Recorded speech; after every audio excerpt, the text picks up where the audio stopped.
فرصت ها رو غنیمت بشماریم، فرصت ها رو فوت نکنیم، از دست ندهیم. فرصت ها با 3 دلیل و 3 علت فوت می شوند. اولین عامل از دست دادن فرصت ها نخواستن من و توست. وقتی نخواستیم نتونستیم. هر کسی نخواست فرصت رو از دست داده، نمیتونه. نخواستن مقدمه است برای نتوانستن. اگر خواستیم میتونیم. وقتی تونستیم به خدا میگیم خدایا کمکمون کن. میتوانم چون که میخواهم، میتوانم چون که میخواهم، خدایا یاریم کن. چقدر زیباست. میتوانم چون که میخواهم. در نتیجه فرصت از دست نمی رود و فوت نمی شود. با نخواستن خودمون فرصت ها رو 1 از دست می دهیم. 2 با مرگ رسیدن اجلمون فرصت ها رو از دست می دهیم. هر کسی اجلش رسید فرصت از دستش فوت شده. چرا میگن فلانی فوت شد؟ یعنی فرصت های خوب رو از دست داد. و 3 با دمیدن سور اسرافیل. اسرافیل سور و بوق از خداوند گرفته، تحویل گرفته، منتظر اذن خداست و دستور خداست که در سور بدمد. و اگر نفخه واحد، اولین نفخه دمیده شد، اون بهش میگن نفخه فزع، همه انسان ها به وحشت میافتند. دومین دمیدن اسرافیل نفخ صعق است، یعنی بیهوشی. سومین دمیدنش فاذا هم قیام ینظرون، دمیدن قیام هست. همه خلایق در دشت محشر قیام میکنند. رب العزت و الجلال متجلی میشود، میزان رو میگذارند. پشت سر دنیا، زیر پات زمینه. از زمین در آمدید. وقتی که سور سوم دمیده می شود، سور قیام است. همه انسان ها لخت مادرزا از زمین بلند می شوند. زمین عوض می شود، آسمان عوض می شود. و حملت الارض والجبال فدکتا دکتا واحده. کوها و زمین در هم کوبیده می شود. و انشقت السماء فهی یومئذ واهیه. آسمان در هم کوبیده می شود، انشقاق پیدا می کند، دیگه متماسک نیست، ضعیف می شود. فیومئذ وقعت الواقعه. در اون روز رخداد بزرگی که به ما می گفتن قیامت هست رخ می دهد. ما می گفتیم که از اون دنیا برگشته. با دمیدن سور اسرافیل سومین فرصت از دست می رود. درهای توبه بسته می شود. پس نخواستن 1 فوت فرصت هست. اجل هر کدوم از من و تو 1 فوت فرصت هست. سور اسرافیل دوباره فوت فرصت هست. و خدا نکنه که ما بیدار نشویم مگر با حضور عزرائیل یا ملک الموت و دمیدن سور اسرافیل. این دیگه خاتمه بدی است، فرجام خوبی نیست. جهنمو میارن، 70,000 زمام داره، هر زمامی 70,000 ملک گرفته، همینجور میکشنش، به زور میارنش اونجا مستقرش میکنن. الله متجلی شده، میزان گذاشته شده، زیر پات زمین، پشت سر دنیا، از دنیا آمدید. جلو جهنم 70,000 ضرب در 70,000 بزن. چند میلیارد ملائکه جهنم رو میارن. در سوره ملک گفته شده که تکاد و تمیز من الغیظ، خودشو تکه تکی میکنه از خشم و غضب. اونجا دیگه کسی نفس نمیکشه، همه مات و مبهوتن. لخت مادرزا از قبرشون بلند شدن، کسی توجه به عورت برادر و خواهری که در کنارش نمیکنه، اصلا نمیبینه عورتشون، همه مکشوفه. بهشت بعد از جهنمه. روزی که همه عرضه میشیم بر خدا، هیچ پوشیده نیست. خداوند وقتی که بندگان همه در دشت محشر، عاصی و مطیع، کافر و منافق و مؤمن، همه به صف میشن، توسط فرشته خدا صدا میزند، امر میکند سجود. خداوند در دشت محشر همه متجلی شده، امر صادر میشه سجود، سجده بکنید. اونهایی که در دنیا با رضایت کامل و قناعت کامل خم می شدن، خودشون رو به زمین مینداختن و میگفتن سبحان ربی الاعلا، همونطوری که در دنیا سجده میکردن، در آخرت تا گفت سجود همه میافتن سجده میکنن.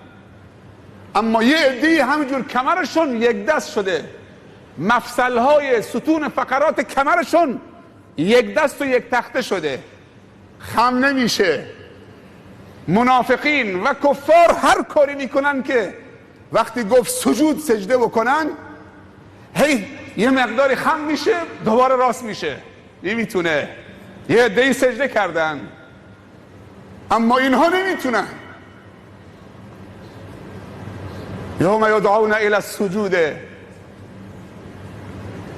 نمیتونن. دعوت به سجده میشن، نمیتونن خم بشن. شناخته میشن که اینها در دنیا تواضع و سجده برای خدا نداشتن. در همین اثنا مثل برق خداوند حساب و کتاب میکشه، همه عرضه میشن اعمالشون بر خداوند. مؤمنین ایستادن، امید رحم خدا دارن. کسی که در آخرت، کسی که در دنیا رحم نشود و تنها رحم خدا در دنیا دین خداست، کسی که با دین خدا و دستورات خدا و برنامه‌های خدا و عقیده و توحید و اعمال صالح در دنیا و خدمت به خلق خدا رحم نشد، انتظار رحم خدا در آخرت نداشته باشد.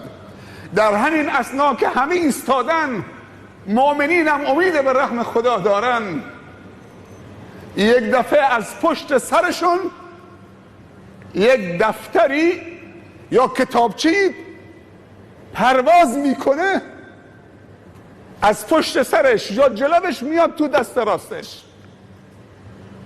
همه ایستادن، یک دفعه تا چشم باز میکنه که اعمال نامش در دست راستشه. رب العزت الجلال هم متجلی شده و الملک علی ارجائها، جنس ملائکه اطراف آسمان همینجور حلقه زدن، چون آسمان ویران شده، زمین ویران شده، کوه ها متلاشی شده. یوم تبدل الارض غیر الارض و السماوات و برزوا لله الواحد القهار. تا احساس میکنه که دفتری تو دست راستش قرار گرفت، بلا فاصله فریاد میزنه فاما من اوتی کتابه بیمینه فیقول ها اقرؤوا کتابیه. تا احساس کرد که اعمال نامش تو دست راستشه. از کجا آمد؟ از پشت سرش، از جلوش، از دست راستش، از هر طرف آمد تو دست راستش قرار گرفت. فریاد میزنه ای خلایق ها اقرؤوا کتابیه، متوجه من بشید. اینها تنبیه، توجه، التفاته. چرا به من توجه نمی کنید؟ اعمال نامه منو بخونید. من قبول شدم، رستگار شدم، خدا منو رحم کرد، از تقصیرات هم گذشت. ها اقرؤوا کتابیه. بعد استدلال میکنه انی ظننت انی ملاق حسابیه، چون من در دنیا که بودم گمان داشتم. این گمان به معنی یقینه.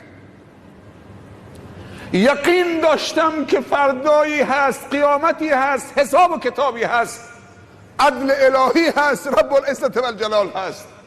در دنیا طغیانگر نشدم، سرکش نشدم، نافرمان نشدم، طوق عبودیت و بندگی رو از گردن در نیاوردم، من عبد تو هم، تو رب منی. هر کجا که باشم ها مقرؤ کتابیه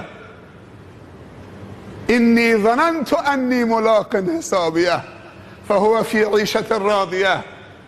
خداوند میگه اون در یک زندگی رضایتمندی است. وقتی که پیامبر مسجدش رو در مدینه شالوده گذاری میکرد، پیامبر خشتی رو به کول کشیده بود. حضرت حمزه متوجه شد که پیامبر خشتی رو به کول کشیده داره میاد، رفت به طرفش گفت یا رسول الله به من بده، تو داری کار میکنید. گفت منم میخوام رحم بشم با مشارکت در بنای خانه خدا.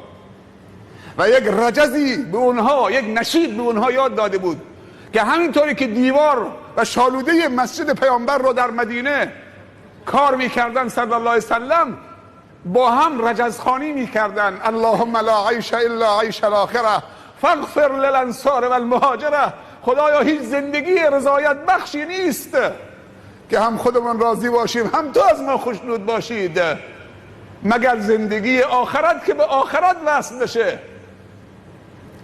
فاذا فرغت فانصب و الی ربک فارغب فاغفر للانصار والمهاجره. خدایا پس انصار و مهاجری که دست به دست هم دادن برای نصرت دین تو، به خاطر تحقق بخشیدن اخوت و برادری به خاطر خدا، من احب لله و ابغض لله و اعطى لله و منع لله فقد استکمل الایمان. همه چیزمونو خدایی بکنیم، دوستیمونو خدایی بکنیم، تو هیچ موقع گله نکنیم. انسان به سه علت تلاش میکنه، یا به خاطر مال و منال و شهرت و تعریف و تمجید مردمه، این خسته میشه، افسرده میشه اگه تعریفش نکردن، اگر به آرزوهاش نرسید، اگر حقوقش ندادن. یک عده‌ای به خاطر دلشون کار میکنن، اینا یک کمی بهترن، اما گروه سوم به خاطر خدا کار میکنن، به خاطر خدا دوست میدارن. براشون مهم نیست این لباسش بده چی باشه، این لباسش عربی باشه، این لباسش چی باشه، این جوان باشه، این بزرگ باشه، پیر باشه، سرخورده باشه.